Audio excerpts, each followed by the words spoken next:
Monsieur le secrétaire perpétuel, cher Abdel-Jalil Lajomri, chers collègues académiciens et académiciennes, monsieur le président de séance, monsieur le présentateur, cher Ali Ben Maklouf, mesdames et messieurs, je suis honoré et reconnaissant d'être aujourd'hui investi en tant que membre étranger de l'Académie du Royaume du Maroc, un pays avec lequel me lie non seulement une quinzaine d'années de recherche au Maroc sur le site et autour du site archéologique de Sigil Massa, en compagnie d'une équipe maroco-française qui a mis au jour les vestiges médiévaux de ce prestigieux port, un port du commerce transsaharien médiéval, mais aussi une perspective partagée au sujet de la place du Maroc, le Maghrib al-Aqsa des auteurs arabes médiévaux, en Afrique, dans une vision transsaharienne ou peut-être mieux pan-saharienne ou panafricaine.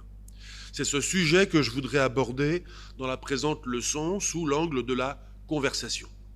Ce concept de conversation, cher à mon ami Ali Ben Maklouf, que je remercie de ses mots chaleureux et bienveillants, est un concept essentiel à mes yeux. Ali Ben Maklouf en fait un concept permettant d'envisager l'histoire de la philosophie comme un déploiement dialogique dans le temps et dans l'espace. Déploiement au cours duquel chaque penseur lit ses pairs, défunts ou vivants, fait des pauses dans sa lecture, commente ou glose, cherche des failles ou lève des ambiguïtés dans les propos de ses interlocuteurs, leur laisse une chance de répondre à distance, d'ajuster leur pensée à la sienne, de s'y glisser au moyen de l'activation de potentialités implicites. Le penseur converse avec d'autres individus qui ont pensé, sans souci de la distance chronologique ou plus encore linguistique ou religieuse. L'historien de l'Afrique médiévale que je suis aime à concevoir que les acteurs du passé ont conversé les uns avec les autres. Cette notion est à mes yeux d'autant plus nécessaire, méthodologiquement obligatoire, que l'éloignement géographique entre les acteurs subsahariens d'un côté, appartenant au monde islamique de l'autre, voire à d'autres provinces du monde médiéval, telles l'Europe latine ou la Chine, et plus encore la dissymétrie documentaire qui affecte nos sources, pourrait nous faire croire à tort que certains acteurs, presque muets dans nos sources, ont été passifs, auraient été dénués d'agentivité, en somme, n'auraient pas participé comme interlocuteurs à la grande conversation commerciale, diplomatique, politique et religieuse, esthétique. En décembre 1360 ou janvier 1361, d'après une information transmise par l'historien arabe maghrébin Ibn Khaldoun, qu'il a découvert dans des annales des Mérinides, la dynastie qui régnait alors au Maroc, un animal provoqua à Fès un certain émoi populaire. Le sultan Abou Salim reçut en effet des présents envoyés par le roi du Mali, Marijata II.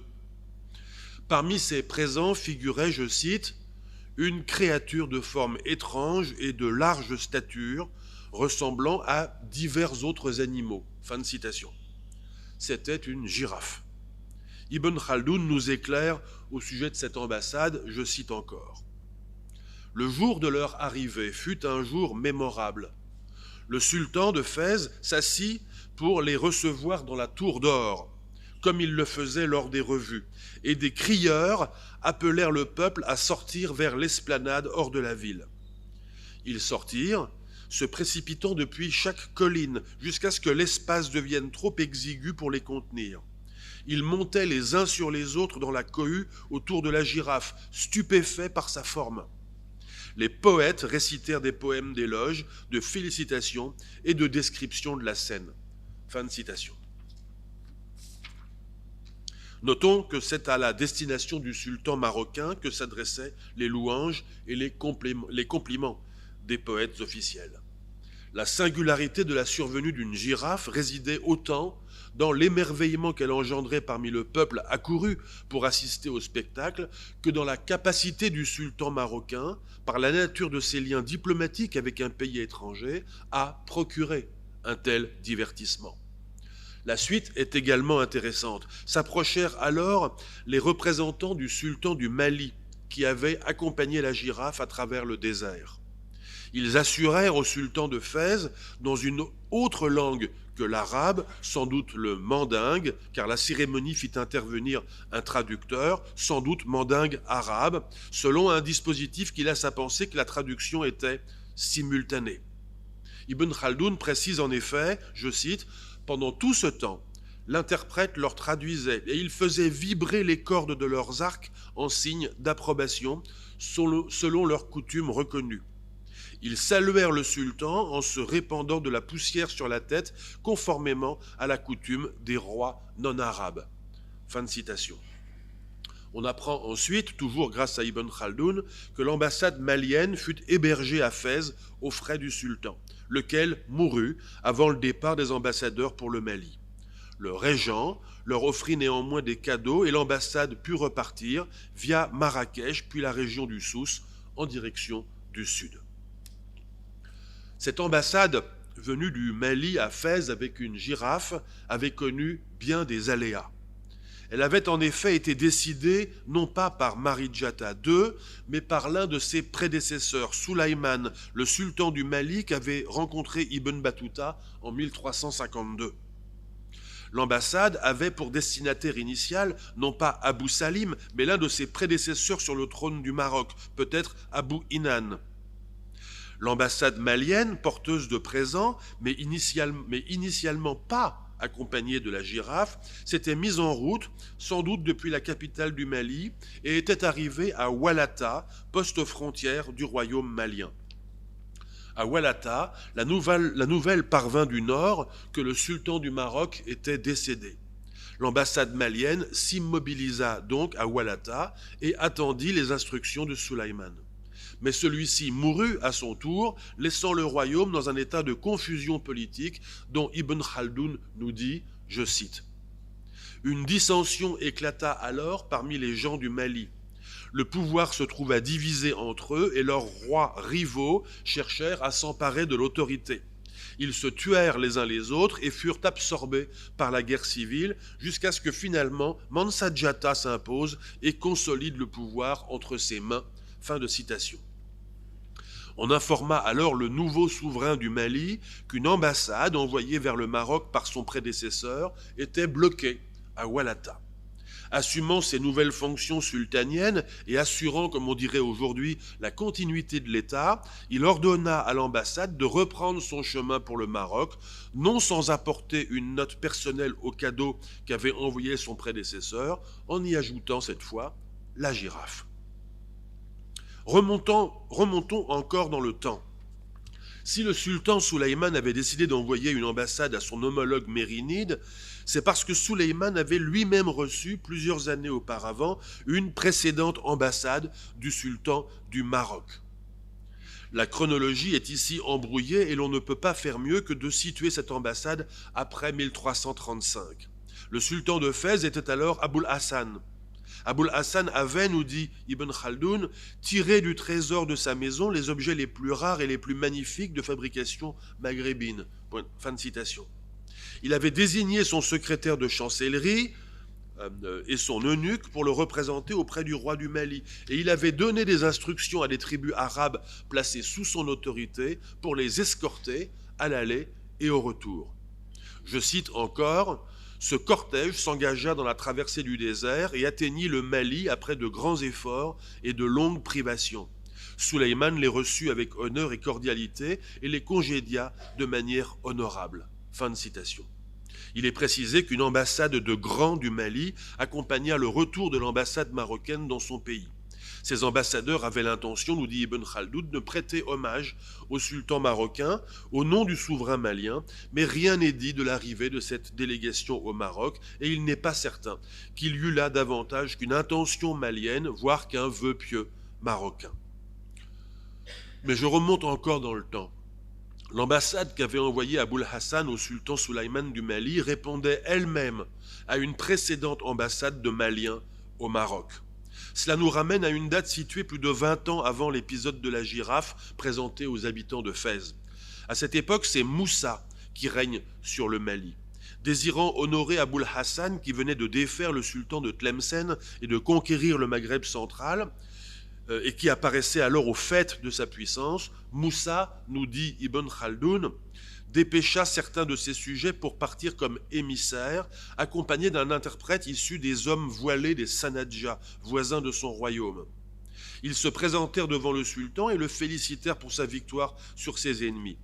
Aboul Hassan les reçut avec honneur, les logea convenablement et les renvoya de manière appropriée. Fin de citation. Il n'est guère possible, dans l'état actuel de la documentation disponible, de remonter plus haut que cette première ambassade. Ibn Khaldoun indiquant, cela vaut la peine d'être relevé, que l'initiative de ces échanges diplomatiques avait été prise par le sultan malien en direction du sultan du Maroc. Mais ce qui nous intéresse ici, c'est d'avoir observé la mise en place sur plusieurs décennies, jusqu'à l'apothéose de la présentation de la girafe à Fès, d'une conversation diplomatique, qui fait alterner les prises de parole de l'un puis de l'autre des interlocuteurs, avec pour effet d'afficher et de faire reconnaître leur égalité de statut et de renforcer, chacun dans son domaine, leur légitimité dynastique. C'est bel et bien d'une conversation que l'on parle.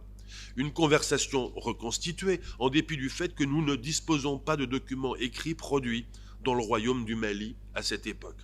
Pour reconstituer cette conversation diplomatique entre le royaume du Mali et son plus proche partenaire de l'autre côté du Sahara, le royaume marocain, il faut faire appel à la seule documentation écrite externe en arabe et être attentif, malgré la dissymétrie de cette documentation, à l'agentivité des deux dynasties concernées par cette interaction entretenue par-delà les étendues sableuses. C'est un épisode faisant intervenir une girafe qui nous en donne l'occasion. On sait que les girafes étaient au Moyen-Âge assez largement présentes dans les ménageries princières du monde islamique, à Constantinople et dans les pays européens, singulièrement en Italie au XIIIe, XVe siècle. Un cheminement par lequel le terme arabe zarafa est passé en italien sous la forme girafa, puis dans d'autres langues européennes. Il a été montré que la présentation de girafes en Europe fut non seulement l'occasion de spectacles exotiques, mais aussi d'enquêtes philologiques, permettant de renouer avec les savoirs antiques. La girafe était en effet connue dans l'Antiquité romaine sous le nom de camélopardus, chameau tacheté ou caméléopard, et par là de glorifier le prince Mécène. On connaît le cas de plusieurs girafes offertes à des souverains européens de la Renaissance, puis des époques modernes et contemporaines. L'engouement suscité par leur présentation est à chaque fois un moment où se projette, se discute, se négocie au sein de la société son rapport à l'altérité, à l'étrangeté, au monde lointain.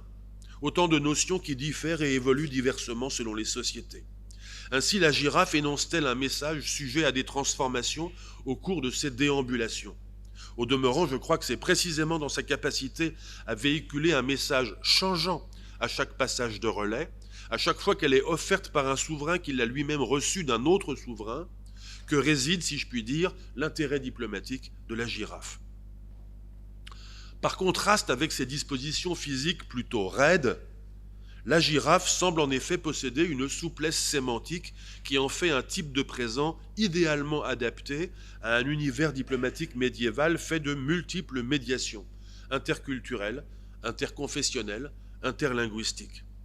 Un univers diplomatique par conséquent dans lequel les médiateurs, ceux que Zrinka Stauliak appelle les fixeurs, sont les véritables producteurs des significations transmises. L'un des rares animaux qui soit muet, la girafe laisse pour ainsi dire la parole à celui qui l'offre en cadeau et à celui qui la reçoit.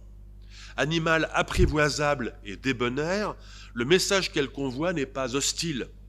Il s'inscrit dans le même registre que les cadeaux de chiens et de chats, de chevaux, que se font les chefs d'État actuels, animaux domestiqués qui tous comportent une sémantique de meilleur ami de l'homme, de compagnonnage et de fidélité.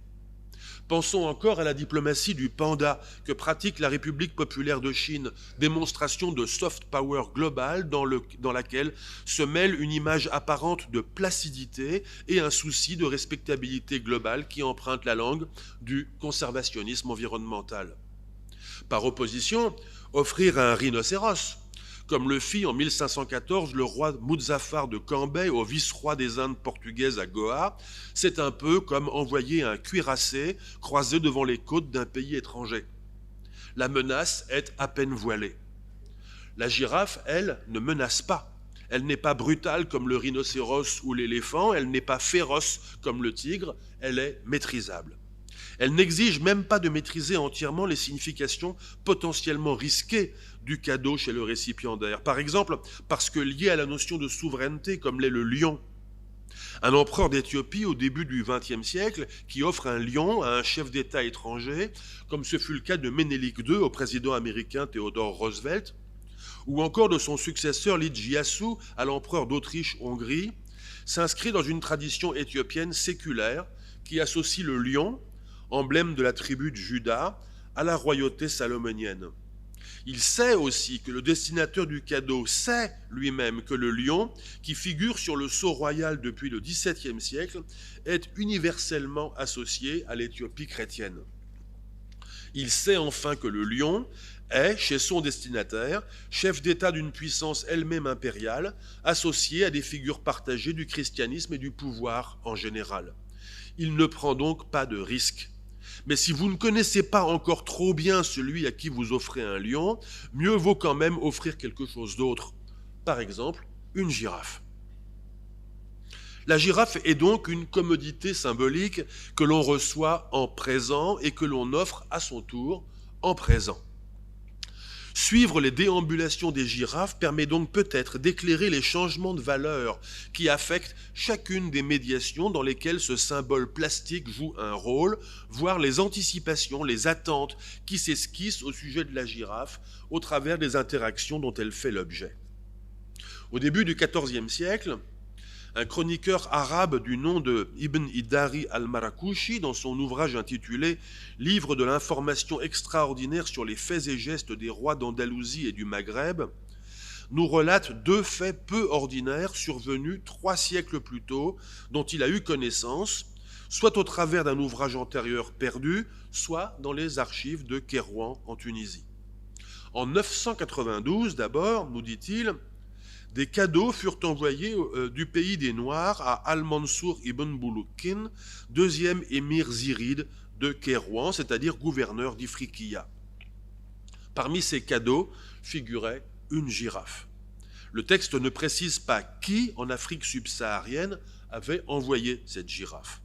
Étrange coïncidence, à une date très proche, mais donnée comme 1 an plus tôt, un chef arabe du massif des Aurès en Algérie, Ziri ibn Atiyah, qui cherche à conquérir le Maroc pour son propre compte, envoie une girafe et d'autres animaux ouest-africains à celui dont il cherche à gagner les faveurs, le vizir de Cordoue. On apprend par d'autres sources que la girafe, bien arrivée à Cordoue, n'y survécut pas longtemps. Peut-il s'agir de la même girafe qui est signalée à Kérouan 1 an plus tard? Il faudrait alors supposer une petite confusion dans les dates, et il faudrait supposer que la girafe a non seulement traversé le Sahara, mais ensuite été réofferte 2 fois avant de passer à l'Andalous.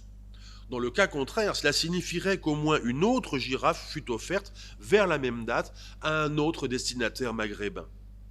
4 décennies plus tard, indique le même auteur, c'est l'un des successeurs de l'émir Zirid al-Mansour, cette fois Mu'iz ibn Baddis Sharaf, qui reçoit à son tour des présents venus du sud, parmi lesquels figuraient, je cite, de nombreux esclaves, des girafes et toutes sortes d'animaux extraordinaires. L'expéditeur saharien n'est pas non plus nommé dans le texte, il est simplement désigné comme le roi des Soudans. Ibn Khaldoun, qui, on le sait, avait eu accès aux archives de plusieurs dynasties du Maghreb, nous indique qu'en 1257, le sultan Hafsid al-Mustansir, toujours en Ifriqiya, mais cette fois à Tunis, reçut des cadeaux, parmi lesquels, je cite, il y avait une girafe, animal aux formes étranges et des plus disparates. Les Tunisiens accoururent en foule pour la voir. La place était noire de monde. Leur étonnement n'en finissait point à la vue de la forme de cet animal et des particularités de son espèce qui rappelaient celles de toutes sortes d'autres bêtes. Fin de citation. Ibn Khaldoun, souvent plus scrupuleux que bien d'autres auteurs, nous a cette fois conservé l'identité de l'expéditeur, un roi des Soudans, dit-il, qui était souverain du Bornou, pays au sud de Tripoli. On connaît le Borno. Il s'agit d'un royaume situé dans le bassin du lac Tchad, à l'extrémité méridionale de l'axe transsaharien qui part en effet de Tripoli. Il se trouve que nous disposons, à propos de Borno, de chroniques rédigées localement en arabe au XVIe siècle. Elles ne font pas mention de cet épisode. En revanche, un manuscrit du XXe siècle, ou peut-être du XIXe, trouvé à Maïdougouri, la capitale de l'actuelle province du Borno, dans le nord-est de l'actuel Nigeria, en fait mention. On y trouve le passage suivant. En l'an 655 de l'Hégire, 1257, le roi de Kanem est devenu un musulman et il était seigneur de Borno.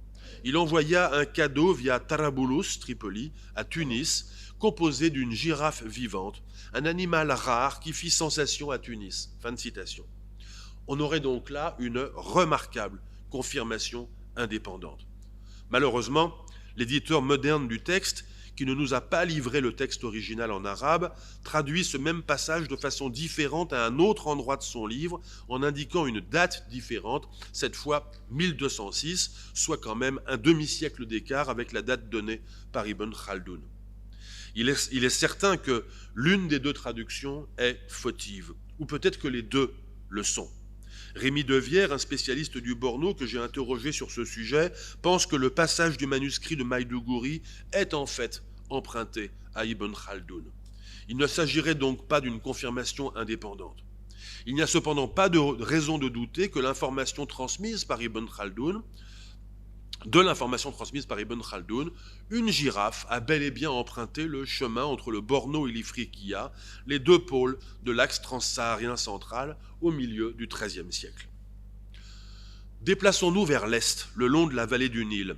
En 573 de notre ère, alors que le royaume nubien chrétien de Makuria au Soudan actuel vient de se convertir au christianisme, son souverain envoie une délégation auprès de l'empereur Justin II à Constantinople. C'est le chroniqueur chrétien Jean de Biclar qui nous en fait mention. La délégation offre des défenses d'ivoire ainsi qu'une girafe. Il faut donc supposer que l'animal aura d'abord parcouru plus de 1500 km de Dongola jusqu'à Alexandrie, sans doute ficelé sur une barge descendant le Nil, avant d'être embarqué sur un navire méditerranéen à destination de Constantinople. Ce n'était d'ailleurs pas une première, car on connaît d'autres girafes à Constantinople dans l'Antiquité et au Moyen-Âge, arrivées là, elles aussi, par l'entremise de relations diplomatiques. Après la conquête de l'Égypte par les armées arabes et la tentative avortée de conquête de la Nubie, le pacte de 652 fixe les termes de la trêve entre les deux puissances, l'Égypte islamique et la Nubie chrétienne. Ce pacte prévoit la livraison annuelle d'esclaves par la Nubie et de céréales et d'étoffes par l'Égypte. On ne possède pas le texte d'origine de ce pacte, seulement les discussions postérieures à son propos. Mais plusieurs auteurs affirment qu'une girafe destinée au calife aurait complété la livraison annuelle venue de Nubie. La girafe, dans ce cas, aurait été convoyée non seulement jusqu'au Caire, mais encore jusqu'à Damas. 6 siècles plus tard, la girafe provoque toujours son petit effet. En 1276, après que Shakanda, roi de Makuria, a obtenu l'aide militaire du sultan mamelouk Baybars, celui-ci vassalise la Nubie. Plusieurs districts passent alors dans le domaine personnel du sultan égyptien et les Nubiens se voient désormais imposer la jizya ou capitation due par les chrétiens du Dar al-Islam. Ils sont également priés de livrer annuellement 400 bœufs, 100 chameaux, 5 panthères femelles, 3 éléphants et 3 girafes. 10 ans plus tard, en 1286, un certain Adour, un autre souverain chrétien de Nubie, d'un royaume d'Al-Abouab indépendant, mais que l'on ne connaît pas très bien, envoie un éléphant et une girafe au sultan mamelouk du Caire en guise de signe d'amitié et de soumission. Déplaçons-nous encore un peu vers l'est. Nous sommes cette fois en Éthiopie, dans la deuxième moitié du Xe siècle. Cette période de l'histoire éthiopienne est très mal renseignée. Nous ne disposons en effet pas de sources éthiopiennes pour cette période. Mais nous savons, par des sources arabes et des sources chrétiennes d'Égypte, que l'Éthiopie traverse alors une crise religieuse et politique profonde. En raison d'un contentieux avec l'église mère d'Égypte, le clergé chrétien d'Éthiopie ne s'est pas renouvelé depuis des décennies. Les derniers prêtres sont en passe de disparaître. Le royaume est affaibli et doit faire face à une réaction païenne violente qui se manifeste par la destruction d'églises. Une femme semble être au cœur de ce désordre, ou peut-être de ce qu'il faut voir comme un nouvel ordre païen. Car nous apprenons que cette femme règne sur le pays d'Al-Habasha pendant au moins 3 décennies. Cherchant apparemment à nouer des relations de bon voisinage avec le Yémen musulman, elle offre au souverain de ce pays un animal étrange, un zèbre. Et nous apprenons qu'en 969-970, le souverain du Yémen offre à son tour ce zèbre au souverain bouyide d'Irak. Effectuons un dernier déplacement vers l'Est, pour nous tourner à présent vers les sources chinoises. On mentionne au tournant de l'ère l'arrivée en Chine d'un rhinocéros venu d'un pays de l'Ouest, mal localisé. Certains y ont vu un rhinocéros d'Abyssinie, mais l'identification est loin d'être assurée, car nous savons que plusieurs régions asiatiques disposent d'espèces locales de rhinocéros. Le sous-continent indien, bien sûr, mais aussi la péninsule indo-chinoise et l'archipel indonésien. Le doute n'est pas permis, en revanche, à propos des girafes, animal exclusivement africain. On les rencontre beaucoup plus tard dans les sources chinoises, à la faveur des premiers contacts directs de la Chine avec l'Afrique, dont le sinologue néerlandais Jan Julius Lodewijk Douwendag a montré qu'il n'était pas antérieur à la période Ming, au début du XVe siècle. Les annales chinoises nous apprennent ainsi qu'une girafe fut présentée à la cour impériale en 1414, en provenance du sultanat du Bengale. Une autre le fut l'année suivante, cette fois en provenance de la cité-État de Malindi, dans l'extrême nord du Kenya actuel, accompagnée d'un cheval céleste, autrement dit un zèbre, et d'un cerf céleste, peut-être un oryx. Il est certain que la girafe du Bengale avait elle-même été envoyée au Bengale depuis une région d'Afrique, même si nous ne savons pas laquelle. Dans les deux cas, ces animaux accompagnaient des ambassades. Il est cependant peu probable, dans un cas comme dans l'autre, que ces ambassades aient été tout à fait spontanées. Il se trouve en effet que ces dates correspondent à celles des expéditions de l'amiral Zheng He, qui avaient pris place entre 1405 et 1431. Or, les plus lointaines d'entre elles ont précisément visité le Bengale durant la 4e expédition et ont même doublé l'extrémité méridionale de l'Inde et atteint Hormuz, la péninsule arabique et les côtes est-africaines jusqu'à Mogadiscio, Brawa et Malindi durant la 5e et 6e expédition. La chronologie des expéditions maritimes chinoises vers l'ouest et des ambassades accompagnées de girafes vers l'est n'est pas entièrement cohérente, je le concède, mais ces expéditions éclairent sans doute le contexte de la présence des girafes dans la capitale impériale chinoise, où des artistes chinois de l'époque ont dressé leurs portraits. Les expéditions maritimes de l'amiral Zheng He étaient tout sauf d'amicales rencontres avec des peuples étrangers. Elles étaient des formes de diplomatie de la canonnière à la mode des puissances impériales occidentales de la fin du XIXe siècle. Des manières de faire assaut de puissance et de forcer la main des pays visités dans le but d'obtenir actes de soumission, ambassades, cadeaux et cadeaux. Seraient-ce donc les Chinois qui auraient sollicité l'envoi de girafes, et si oui, pourquoi ? On sait que les Chinois identifièrent cet animal africain avec une figure de leur mythologie, le Shilin, une espèce d'unicorne, dont l'apparition ici-bas, forcément rare, était le signe surnaturel d'un accord parfait entre l'ordre terrestre et l'ordre cosmique. Dès lors, on comprend l'intérêt pour les eunuques impériaux chargés de conduire de coûteuses expéditions outre-mer de se présenter à l'empereur avec quelque chose à voir qui fût à la fois exotique et de bon augure. Offrir une girafe, c'était flatter l'empereur en ne se donnant l'air que de vouloir divertir. Écoutons ce qu'écrit un courtisan à propos de la présentation d'une de ces girafes. Je cite. Dans le 9e mois de l'année Chiawu de la période Yunglo, 1414, un Chilin arriva du pays du Bengale et fut présenté de façon formelle en guise de tribut à la cour.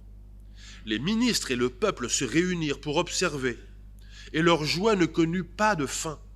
Moi, votre serviteur, ai entendu que lorsqu'un sage possède la vertu de la bienveillance ultime, au point d'illuminer les endroits les plus sombres, alors le Chilin apparaît. Cela montre que la vertu de votre majesté égale celle des cieux. Vos bénédictions miséricordieuses se sont répandues au loin, de sorte que les vapeurs harmonieuses ont engendré un chi-lin, comme un bonheur sans fin pour l'État, pour des myriades et des myriades d'années. » Fin de citation. Si de telles flatteries vous paraissent peut-être légèrement hyperboliques, c'est parce que nous ne voulons voir dans cette girafe qu'un animal un peu gauche, sujet d'un récit de vie tragique à la manière de la biographie animale brossée par Éric Baraté au sujet de la girafe offerte par le pacha d'Égypte au roi de France Charles X en 1826. Mais la girafe, cette girafe qui naît quelque part en Afrique et arrivée en Chine en 1414, avait fait autre chose que de voir du pays. Pour les Chinois, elle représentait à la fois la promesse d'autres mondes, la vérification d'un mythe et la métaphore du bon gouvernement. Ces significations plurielles furent certainement connues par-delà les mers, en tout cas dans le monde islamique. Car voilà que Aden, en 1419, la Mecque, en 1433, et le sultanat du Bengale, à nouveau en 1438, se firent fort d'offrir des girafes à l'empereur de Chine. Ce qui suppose qu'à leur tour, ces puissances islamiques s'en soient fait offrir, ou à tout le moins s'en soient procurées quelque part en Afrique. La girafe n'a en somme pas vraiment le temps de s'acclimater. À peine offerte par un souverain A à un souverain B, le souverain B l'offre à un souverain C. Bien plus qu'une commodité vivante, la girafe est un bien immatériel dont la valeur se recharge lors de chacun des transferts dont elle fait l'objet. Immobiliser la girafe dans une ménagerie, ce n'est pas seulement priver l'animal de liberté, c'est priver ce bien symbolique de ses multiples potentialités. À la différence du lion, de l'éléphant, du rhinocéros, dont il existe des variétés aussi bien en Afrique qu'en Asie, la girafe, je l'ai dit, est exclusivement africaine. Ce fait, qui relève de la simple géographie, invite cependant à détecter l'agentivité des partenaires africains situés au point de départ des itinérances globales des girafes. Il ne fait aucun doute, en effet, que les souverains africains qui se procuraient eux-mêmes des girafes dans les savanes, baignées par le fleuve Niger, le lac Tchad ou le Nil, ou bien encore dans leur arrière-pays auprès d'autres sociétés, comme c'est sans doute le cas du sultan de Malindi, avaient quelque idée de l'engouement populaire qu'allait engendrer à Tunis, au Caire, à Constantinople ou au Bengale, en Chine, leurs girafes. Soit parce que des marchands ou des clercs étrangers le leur avaient suggéré, voire leur avaient passé commande d'une girafe, soit parce que les pèlerins musulmans de leur propre pays avaient rapporté du Dar à l'islam l'idée qu'il y avait peut-être matière à se faire connaître et apprécier, le cadeau d'une girafe est le produit d'une relation qui se construit entre deux horizons. À l'étonnement que va provoquer la girafe chez les habitants de l'horizon septentrional ou oriental, répond l'attente de merveille que projettent ces derniers sur l'horizon méridional. Cette relation est de la nature d'une conversation. Chacune de ces attentes se nourrit de l'autre, l'anticipe et lui répond. Dès lors, il y a bien davantage qu'une girafe dans le fait d'offrir une girafe. Il y a le désir de s'adresser à l'imaginaire de l'autre, de le caresser, de le conforter.